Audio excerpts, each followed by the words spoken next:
오늘은 추수감사절입니다. 내가 무엇이 감사한가를 알고 우리가 예배하자라는 마음으로 이렇게 감사 열매의 글을 써서 붙여놓고 했습니다. 감사에는 세 가지 차원에 있는데 첫째는 조건적 감사입니다. 이것은 제일 차원이 낮은 감사입니다. 자, 이 사람들은 조건이 없으면 감사를 안 합니다. 감사할 만한 조건이 생길 때 그때 감사합니다. 그것도 안 하는 사람이 있죠.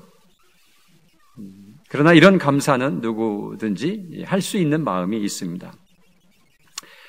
두 번째는 힘들 때 감사합니다. 역경 중에 감사하는 거죠.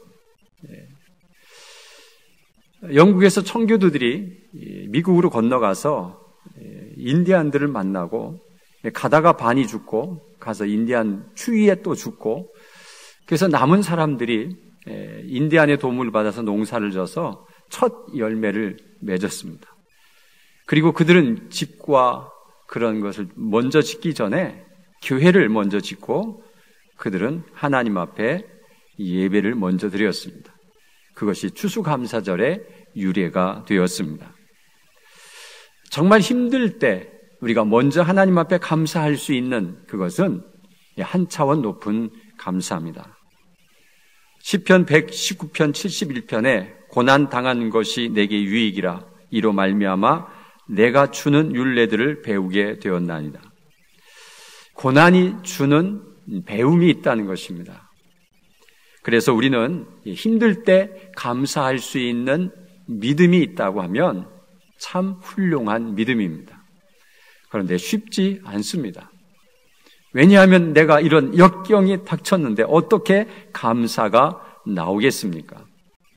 그러나 하나님 앞에 묻고 또 물으면 오늘 영상에처럼 하나님께서 주시는 평안함이 우리의 마음 속에서 분명히 느껴지게 된다는 사실입니다. 세 번째 감사는 존재론적 감사입니다. 역경과 감사의 조건이 없어도 내가 살아있는 그 하나 자체만으로도 감사하고 내가 지금 이 자리에 있는 것 자체만으로도 감사할 수 있는 마음이 존재론적 감사입니다. 시편 23편 1절에 그 표현을 합니다. 여호와는 나의 목자시니 내게 부족함이 없으리로다. 하나님 여호와가 목자인데 내가 뭘 부족하겠습니까? 라고 감사를 합니다. 고린도전서 15장 10절에는 이런 이야기를 합니다. 그러나 내가 나된 것은 하나님의 은혜로 된 것이니 내게 주신 그의 은혜가 헛되지 아니하여 내가 모든 사도보다 더 많이 수고하였으나 내가 한 것이 아니요 오직 나와 함께 하신 하나님의 은혜로다. 내가 나된 것은 하나님의 은혜입니다 라는 것입니다. 이것은 하나님과 나와의 존재에 대해서 인정하며 존재론적 감사를 드리고 있습니다. 자, 송명희 시인이 있습니다. 송명희 시인의 시를 좀 낭독해 드리겠습니다. 이 송명희 시인은 밥을 먹을 때도 이게 잘 안 돼 가지고요. 굉장히 뒤틀려 있는 몸입니다. 장애도 아주 굉장히 3급인가 4급의 장애를 받는 사람인데 참 시를 잘 씁니다. 어떻게 그를 시를 잘 쓰는지 오늘 감사를 잃게 하는 문화라고 하는 시를 한번 들어보겠습니다. 산소 호흡기 안 달고도 숨쉬며 의식이 있고 살아있음에 감사해야지. 힘겹고 고된 삶을 살면서 날마다 다짐하는 나의 생각입니다. 만 6년 동안 투병 생활을 하다 보니 무엇을 보아도 즐겁지 않고 뭘 먹어도 맛을 모릅니다. 이런 생활 속에서도 나는 감사할 수가 있을까요? 사람들 앞에선 웃고 있지만 항상 제 눈가엔 눈물이 묻어납니다. 있어야 감사하고 무언가 받아야 감사하는 이 시대, 우리에게서 감사를 빼앗아가는 문화적 원인을 생각해 봅니다. 현란한 불빛에선 한 자루 촛불이 초라하듯 예쁘고 잘생긴 외모의 인기인들만 보면 자신의 건강은 안 보이고 멋진 집과 자동차만 보면 자신이 초라해 견딜 수 없게 만드는 세상 속에서 감사보다 범죄가 늘고 있는 뉴스를 보며 탄식합니다. 예쁘고 잘생긴 것만 추구하는 세상 문화가 교회 안에도 자리를 잡아가고 있습니다. 깊이 있는 신앙생활이나 진리 탐구는 사라져가고 가볍고 예쁜 것을 선호하는 시대라서 예수님이 오셔도 맞출 수 없는 까다롭고 개인주의적인 교회 문화로 변해가는 것이 마음 아픕니다. 모든 것이 다 있다고 감사할 수 있는 건 아닙니다. 하나님이 주신 모든 것을 감사하면 하나님도 기뻐하시지만 감사하는 본인에게도 기쁨이 넘치게 됩니다. 금세 실증내고 금방 없어지는 인내가 존재되어지지 않는 환경에서 감사는 인사일 뿐입니다. 유전공학으로 송아지를 우량수로 키우고 하우스 재배로 항상 채소와 과일을 먹다 보니 인내의 결실은 점차로 사라져 그에 따르는 감사도 그 빛을 잃어가고 있습니다. 가진 것에 감사하며 사는 삶이 행복입니다. 우리에게 가정을 주신 하나님께 감사하는 사람이 가장 평범하고도 특별한 감사를 아는 사람입니다. 기쁨과 서름을 같이 하고 서로 함께 살게 하심을 감사하며 만족스러운 남편과 아내가 아닐지라도 훌륭한 부모와 똑똑한 자녀가 아니더라도 그들을 인해 감사하는 생활은 감사감에 마른 현대에 필요한 활력소입니다. 누구든지 하늘에 계신 내 아버지의 뜻대로 하는 자가 내 형제요 자매요 모친이니라 하시더라. 마태복음 12장 50절 말씀. 없어도 혹독한 절망 속에서도 감사하는 이들은 인생 승리자들입니다. 자신의 이익만을 생각하는 이 세상에서 해마다 돌아오는 추수감사주일, 우리는 무엇을 감사하며 언제까지 감사하고 있는지, 그 무엇보다 감사가 축복이며 천국입니다. 아멘. 이런 장애인이 이런 감사를 드리는 걸 보면 우리는 너무 부끄러워요. 우리는 사지가 너무 멀쩡하고요. 건강하게 살아가죠. 그는 자기가 가고 싶은 걸 가지 못하고 마음껏 먹지도 못하는, 누구인가 도움을 받아야 살아갈 수 있는 그런 인생을 살면서도 그는 하나님께 감사하는 마음이 전혀 끊이지 않는 것을 보면 정말 믿음의 사람인 것을 우리는 볼 수 있습니다. 존재론적인 감사, 나를 장애로 만들었든 나를 지금 이 환경 속에 있든 우리는 늘 감사할 수 있는 자가 축복이며 천국을 누릴 수가 있다고 오늘 우리에게 말해주고 있습니다. 오늘 본문 말씀은 좀 다른 감사를 말합니다. 무슨 말이냐면 말할 수 없는 은사로 감사를 드린다고 하는데 그것이 무엇인가 이 시간 한번 살펴보기를 원합니다. 오늘의 말씀을 한 절 한 절 띄워주셨으면 좋겠습니다. 방송실에서요. 9장 8절 첫 절을 띄워주시면 좋겠습니다. 오늘의 이 첫 절의 말씀은 무슨 이야기냐 하면 하나님의 모든 은혜를 넘치게 주셨습니다 라는 뜻입니다. 하나님의 모든 은혜를 넘치게 주셨는데 여기에서 이 모든 은혜는 재물과 시간과 재능과 사람과 섬김과 달란트 이런 것들입니다. 모든 것을 주셨다라는 것이죠. 그것이 은혜라는 것이죠. 이런 것 때문에 모든 일에 항상 넉넉하게 일을 한답니다. 부족함이 없는 거죠. 내가 받은 은혜가 너무 많아서요. 그리고 착한 일을 넘치게 할 수 있습니다 라는 것이 오늘의 말씀입니다. 다음 절 9절을 보겠습니다. 자, 9절에 보면 기록된 바라고 하는 그 기록된 것은 시편 112편 9절입니다.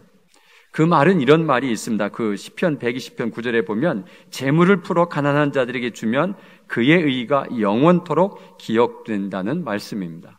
오늘도 그 말씀을 하고 있습니다. 흩어서 가난한 자들에게 주었으면 그의 의가 영원토록 있느니라 함과 같으니라 라는 것이죠. 가난한 자들에게 착한 일을 베풀 때에 그 의가 나타나고 하나님께 기억된다라는 말입니다.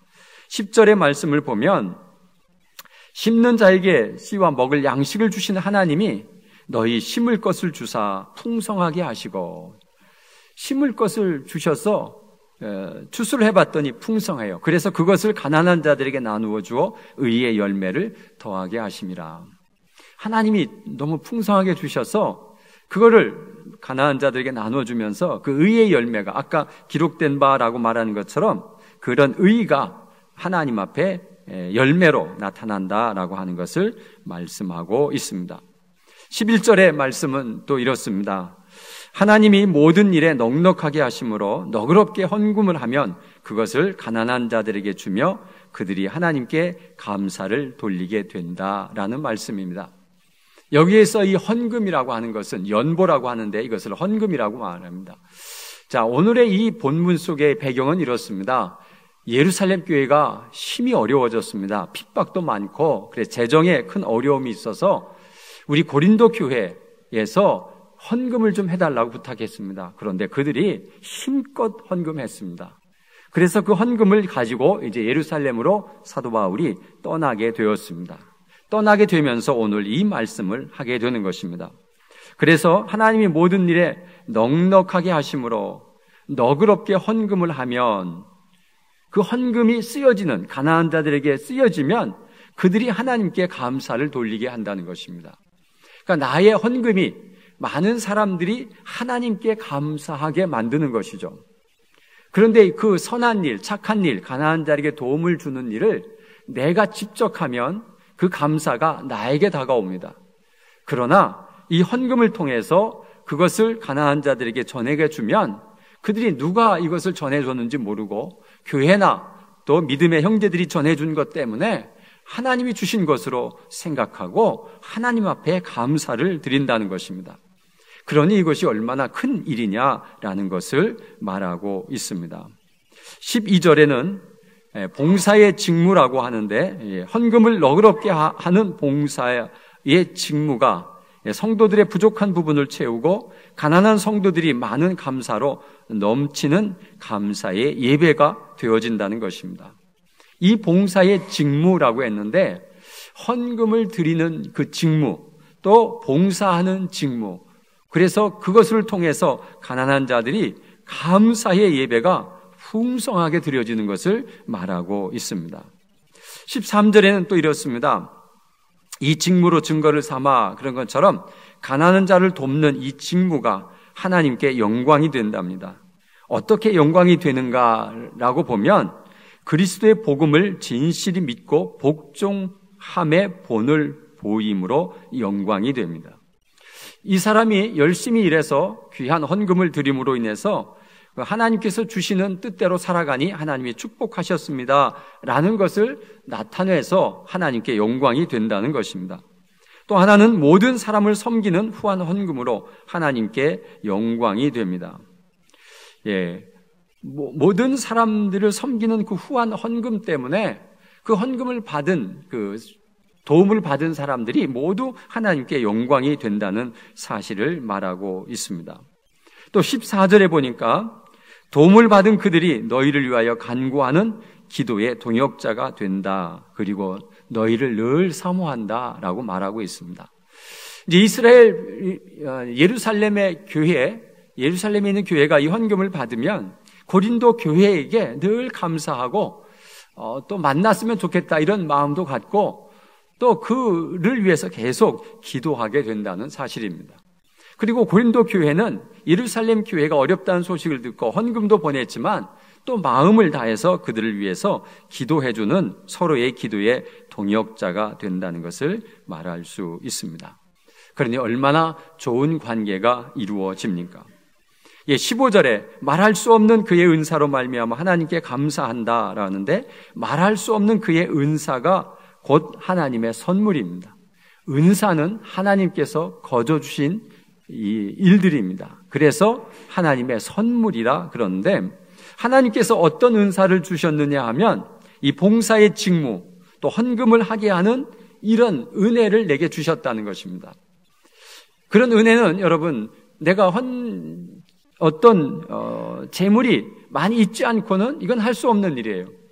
그러나 하나님께서 1절에처럼 넘치게 내게 부어주심으로 인해서 내가 그런 것을 할 수 있다라고 하는 것이죠. 또 그래서 그 은사가 뭐냐? 첫째, 하나님의 모든 은혜를 넘치게 하시는 축복을 받은 거예요. 모든 은혜를 넘치게 하시는 축복. 그러니까 모든 것이 풍부해요.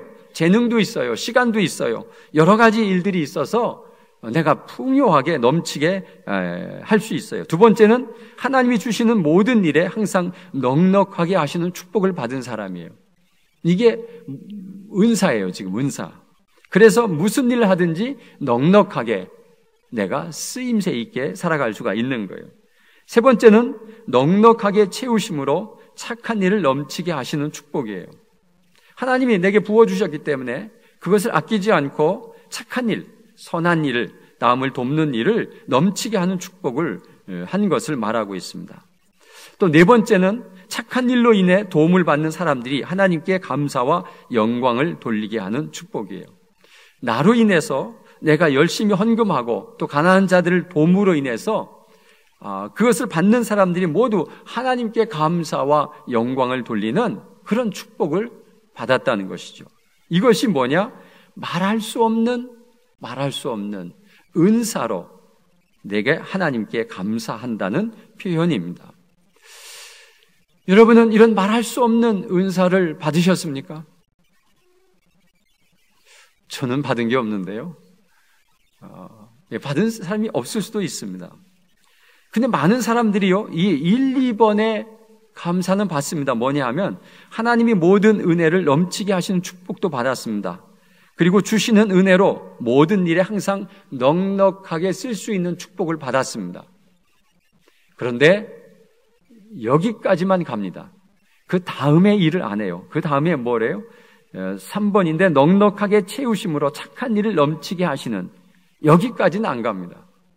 그냥 나 혼자 넉넉하게 쓰는 것으로 하나님이 주시는 은혜 감사합니다. 내게 재물도 주시고 재능도 주시고 여러 가지 시간과 이런 것들을 다 주셔서 감사합니다. 그래서 내가 넉넉히 씁니다. 감사합니다. 여기서 끝나버린다는 거죠. 그러나 오늘 본문에서 말씀하는 것은 넉넉히 채우심으로 착한 일을 넘치게 하시는 이 선한 일, 남을 돕는 일을 하는 그 일에 쓰임받지 못한다는 사실입니다. 그리고 나의 착한 일로 인해서 하나님 앞에 감사와 영광이 막 돌려져야 되는데 그런 것들이 아무것도 일어나지 않는다는 것입니다. 여러분, 이 네 가지 중에 여러분은 어디까지 지금 가고 있습니까? 어느 분은 1번에서 넘치는 분도 있고 어느 분은 2번, 3번, 4번으로 흘러가야 되는데 많은 사람들이 2번에서 멈춰버리고 3, 4번의 가지 않을 때가 너무 많이 있습니다. 여러분, 추수감사절을 지키는 이유가 무엇입니까? 오늘 이 네 가지의 문제를 두 가지로 줄여보면 첫째는 이겁니다. 하나님이 내게 베풀어 주신 은혜에 감사하라는 것입니다. 이것이 은사라는 거예요. 하나님이 내게 은혜 베풀어 주셔서 내가 남을 도울 수 있는 것은 얼마나 큰 은혜인지 모릅니다. 그 은혜를 내게 주신 건 너무 감사합니다라고 하나님께 감사하고요. 두 번째는 내가 받은 은혜를 다른 사람에게 베풀라는 것입니다. 여러분, 다른 사람에게 베풀 수 있는 은혜, 감사, 이것이 얼마나 소중한가를 우리에게 가르쳐주고 있습니다. 추수감사절을 맞이했습니다. 여러분, 1년 동안 받은 은혜가 무엇인지 우리가 헤아려 봐야 되고요. 내가 받은 것을 가지고 나는 어떻게 쓰고 있는가, 그리고 내가 어떻게 그 은혜를 다른 사람에게 베풀 수 있는가, 이것을 우리가 잘 하지 아니하면 우리 받은 은혜가 감소될 수 있습니다. 하나님은 우리를 다 지켜보시고 하나님께서 주신 은혜를 어떻게 다른 사람에게 흘러보내는가를 주시하고 계신 하나님이십니다.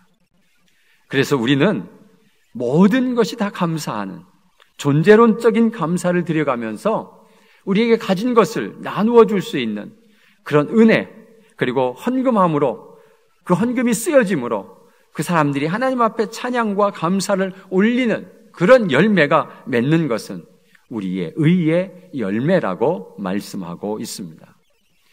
사랑하는 성도 여러분, 우리가 감사절을 맞이해서 이런 감사가 드려지는가를 우리는 다시 한번 생각해 봐야 됩니다.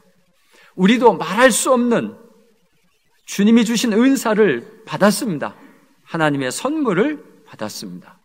그 선물을 어떻게 사용할 것인가에 대해서 우리는 깊이 생각하며 하나님 앞에 서기를 간절히 바랍니다.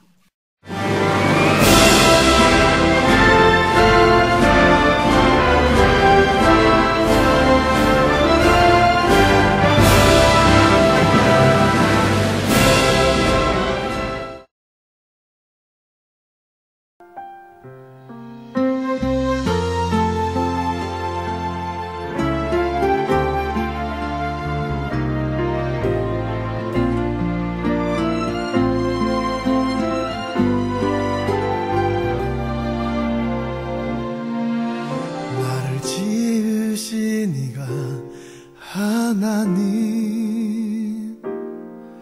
나를 부르시니가 하나님,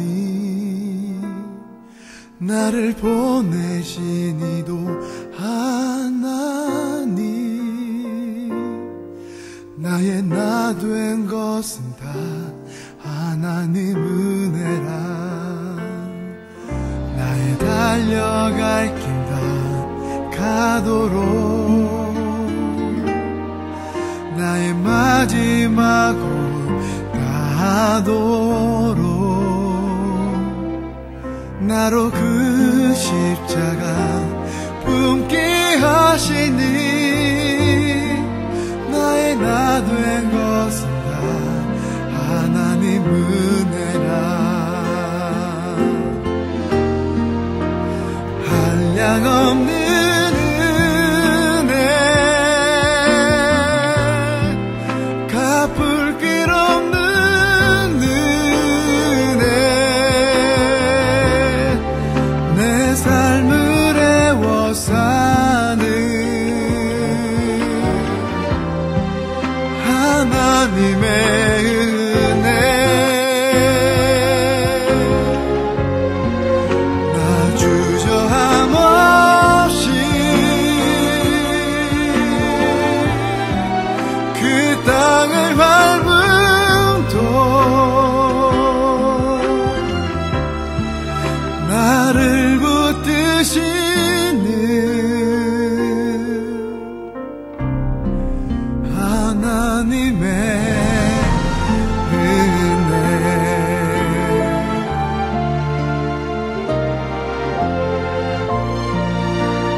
나의 마지막 호흡 다하도록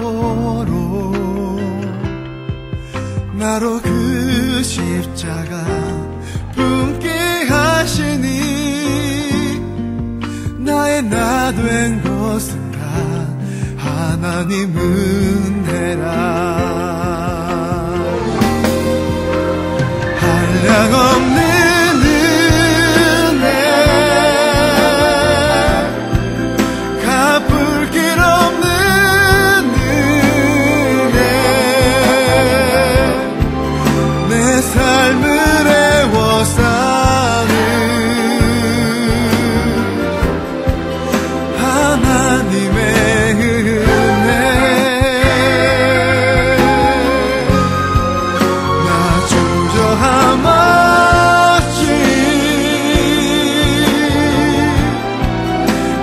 땅을 밟아